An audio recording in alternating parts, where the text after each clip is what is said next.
Okay, so another topic I wanted to talk about was something that's been coming up a lot recently with like Huawei and like all these companies that are like potentially infiltrating, our data and like there's all these privacy concerns and there's been like tons of um iCloud leaks and things around that nature of people just being scared of leaking their data or having their personal privacy breached. Well, even most recently, Jeff Bezos got hacked Really? by what private investigators have found was the Saudi Arabian prince, Really? Prince Bonesaw, and he got hacked, and they found nude pictures he had sent back and forth with the girl he was having an affair with, and it pretty much blackmailed Jeff Bezos and was telling him like he needed to stop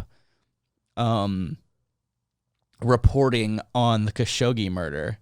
Oh, because he owns the Wall Street Journal or something, right? Washington Post. Washington Post. And that's the Saudi Arabian journalist who got murdered and hacked up by a bone saw. So it's like under the orders of Prince Bonesaw. But wow. So like that's a big thing that broke yesterday, I think. And it's pretty crazy. Yeah, because originally he thought it was Trump, I think. Well, no, it wasn't Trump. It was some tabloid, the National Enquirer, and the National Enquirer's is a part of this. Like the National Enquirer source is it's a crazy web. I'd say check out Philip DeFranco's show that came out on Tuesday. Jeff Bezos will be in the thumbnail, so check it out. And it was definitely crazy because no person or institution is safe. We've got Apple, Amazon, Google, as like the big three. They're the ones that have the personal assistants in our house. They're the ones that there's a lot of potential for data leaks. Mm-hmm. Yeah, and it's interesting too because like Amazon somehow also became like an assistant company, but they don't own like search or anything like that. Like it's very weird how Amazon kind of finagled their way into this with Alexa and everything. But yeah, the interesting proposition that I kind of wanted to explore with you is the idea that if in the future, like for example, the shooter that there was like recently a shooter that they were trying to get into his iPhone or whatever, and they went to Apple again, kind of similar to what happened a few years ago. And Apple was like, no, we won't like give you access to this guy's phone, and we're not going to create some sort of like backdoor or anything that we can get in everyone's iPhone because number one, it could lead to exploits for bad people to figure that out. But also, what kind of precedent does that set where, we're just going to give up our customers' data and information to the government just because the government told us to or whatever? Like, we're not going to do that. I sided with Apple majorly during that. Because yeah, me too. It's like, what precedent are we setting? What exploits are we putting out there? But what about when the guy is dead and he's killed a bunch of people? Like, like if his privacy is, what good does privacy do when you're dead? Like I don't think it has to do with privacy at that point. It still has to do with setting a precedent. Like it still has to do with like opening up a door for potential malicious attacks. It's like, here government, here's this special key, and then all someone has to do is hack you, and you've been hacked a bunch of times before, and then all of a sudden that person has that special key, and then all iPhones are vulnerable. It's like, nah, I'm not about that life. Yeah, like, no, I'm not about it. I'm not saying they should make some sort of special key, but like. Well, that's what they were asking for. They were asking for that, but should Apple even help them like get into the, because they kind of know better than anyone else how the system works and stuff like that. Like, do you think that if this person was obviously a terrorist, obviously killed people, and is now currently dead, I mean, I don't think they necessarily have any obligation, but even if the government was going to pay them or whatever to help them get inside, like. Seems, it's just an interesting conundrum. Well, the way I think about it is, for me, my personal data, my phone, I'll go as far as my phone, is an extension of my mind. What's on there is, a combination of a lot of my thoughts. I think of like my search history and my calendar and phone numbers and text messages and, DMs and photos I'm liking, and everything is all just like because the relationship I have with my phone is very personal. No one knows. It's just, me and my brain, me and my phone. It's all super personal. And it's an extension of our mind. And if, I always do my best to make sure I have, 2-factor authentication on everything. I don't fall for phishing accounts. I make sure that my stuff is very secure. I put on passcodes and I have Face ID and, I've got password keepers that are backed up and encrypted, and, I make sure that I'm really safe. And I think what motivated me to do that the most is when I worked at Apple and I saw like all the pain that all the, the customers went through when they'd come in and be like, oh, my account got compromised, or I got hacked, or I lost all my business data, or someone stole this from me, or my, ex did this, or like just so much stuff that I'm like, ooh, damn, like, ouch, like you should have protected yourself, like. Yeah, but the interesting thing is in the future, all these companies are gonna kind of know everything about us in some way. Do you think that privacy will be as important to future generations? Like, do you think that people will just be like, to reap the benefits of all these other things, should we just kind of give up this idea that we have privacy? Like, I mean, if everyone's information is public, if we're all in a level playing field in some way, does privacy even matter? Well, that's been what people have been doing since, Facebook came around at the very beginning, was that for convenience or for a service, we would just be like, here you go, here's all of my information, and it's free. No one's making us do this stuff. Yeah, and convenience, a lot of the times all you have to do is give up a little bit of information to get something that's, a little bit less, a little bit less, a little bit less. And I think what you and I consider privacy is not what our parents consider privacy. I consider myself to be a private person, but I still have a weekly podcast and weekly videos, and I have a huge social media presence, but I would still consider myself and my life to be pretty private, because for the most part, no one really knows anything about me, which I love. But a lot of people know a lot about me at the same time. It's like, what do you qualify as privacy? What is privacy? Mm-hmm. And I think about like, parents' generation or even my grandparents' generation. You'd be like, oh my gosh, you put all that stuff on the internet? I'm like, yep. But to me, don't like forget, you used to be able to look up in a phone book where people lived and shit. Yeah, you'd have phone numbers and addresses, and you could call a number and be like, hey, operator, connect me with so-and-so, and they would immediately connect you. Or you could. It wasn't uncommon to show up at someone's house and just knock on the door and be like, oh, I looked you up on the pages, like. Yeah, it's very odd.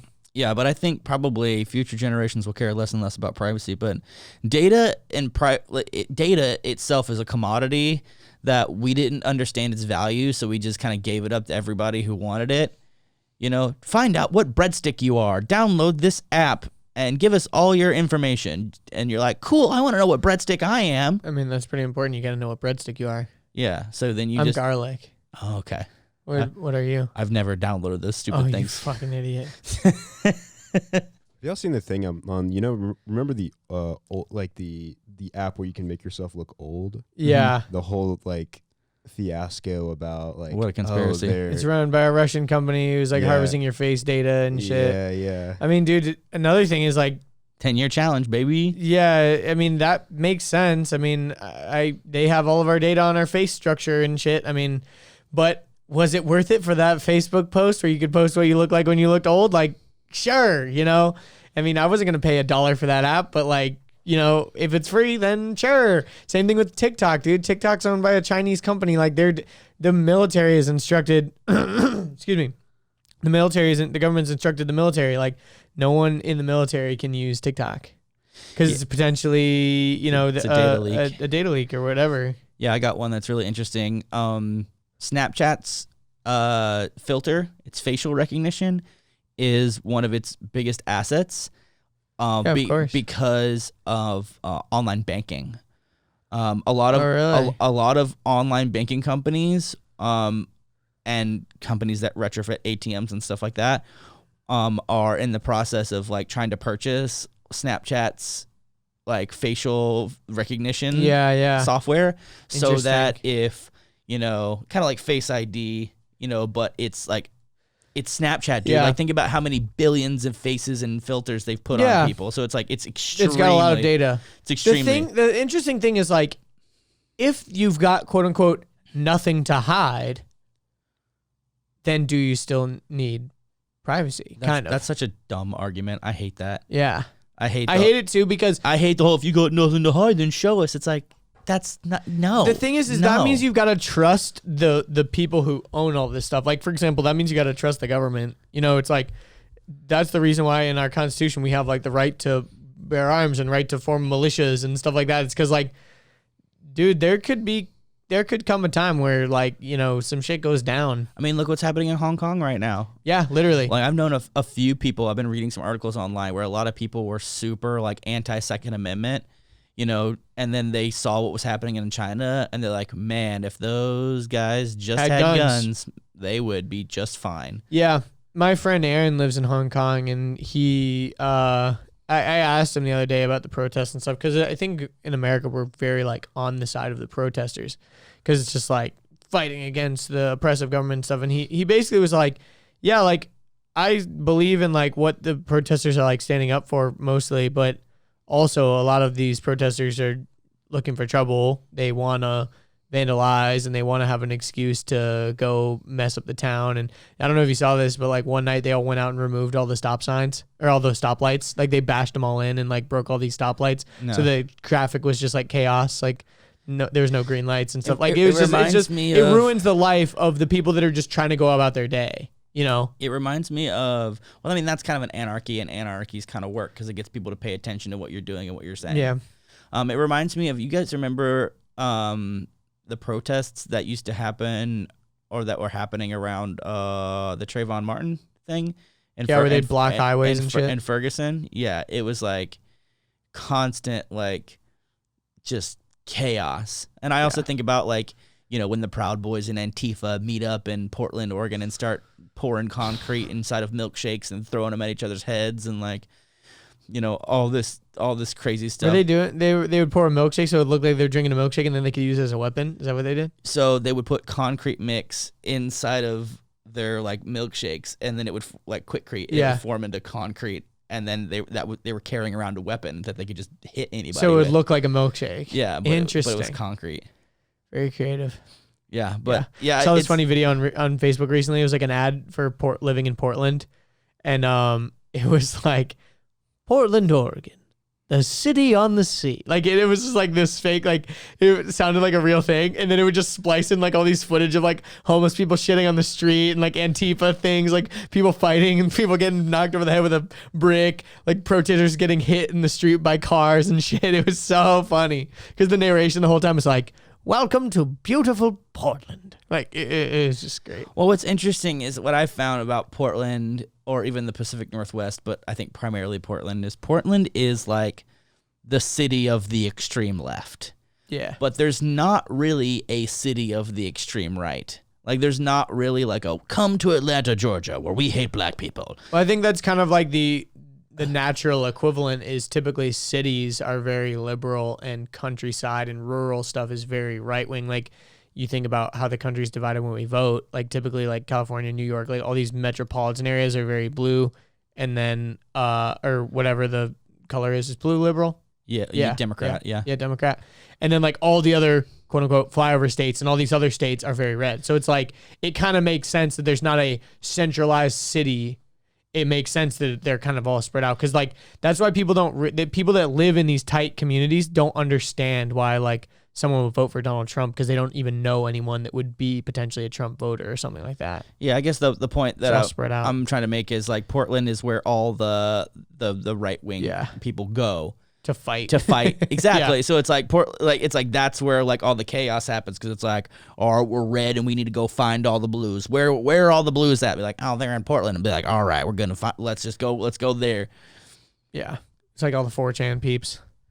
Yeah, it's ridiculous, but I guess I don't know. The main point I was kind of trying to get at is I think in the future, privacy might just be something that people just don't even like care about. It might not even exist. But again, it's like, kind of dystopian, but it's like my thought is like private to who? Yeah. Like privacy, like who am I keeping my information private from? Am I hiding it from the government? And am I hiding it from individual people? I think everyone, am like, am I if hiding everything it is from accessible, your neighbor, you know? I don't know. Yeah, like if I'm able to just find anything I want about you. I mean, I feel like that can be dangerous because like then you know where everyone is and where everybody lives, and if you don't agree with someone, you can just show up to their house and beat them up. I mean, I think about like I keep my location extremely private, and we are very. But that's only intentional because with that person has like. It's kind of like in chess. It's called doxing. You know, if you like Yeah, reveal I people's understand information, that, it's but like it's like a crime. Yeah, but I kind of believe in people. Like that happens currently.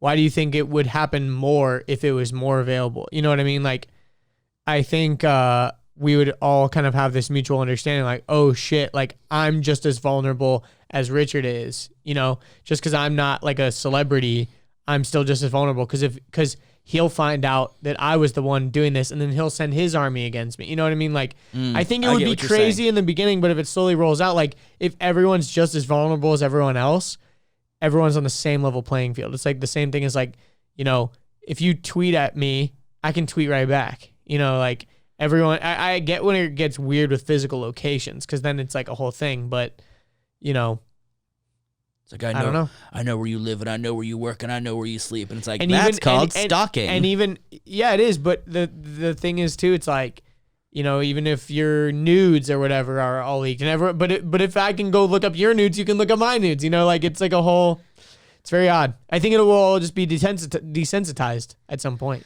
I don't know. I think we'll just have to see whatever our kids are up to whenever our kids are up to it. True that.